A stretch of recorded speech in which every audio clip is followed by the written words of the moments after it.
After 26 years, Tori Johnson is stepping down as district attorney. A new candidate will be elected tomorrow, but whoever takes over the position will face several challenges. Tori joins us, I should say General Johnson joins us. We'll make the formal introduction of you.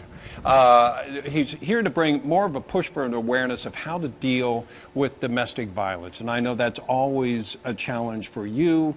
What do you think needs to be done? Because people always want justice in these things.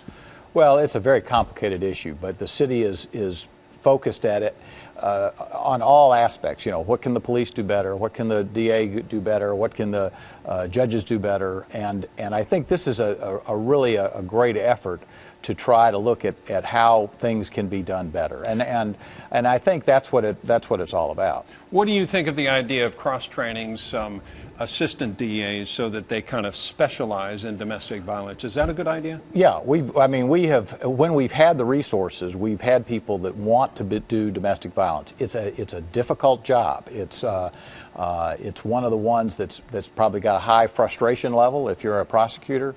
And why is that? Well, that's because you're not only dealing with whatever the defendant did, but you're also oftentimes having to work with the victims who don't want to prosecute. Mm-hmm. They've initially made the call to the police, something terrible has happened, but by the time they get to court, by the time they get into the judicial system, they may not be as anxious to prosecute. And while you could still legally push forward on the case, you still need their help. Well, you do, and sometimes we can push forward and want to push forward if we have evidence that was gathered by the police at the time. Sometimes we can do that, sometimes we can make the case without the victim, but a lot of times we're going to need their help. What do you think needs to be done? I mean, you've done a lot in your years. What would you like to see done by whoever takes the position next? Well, I mean, I think they're going to continue to focus on it. They're going to find people that want to do it.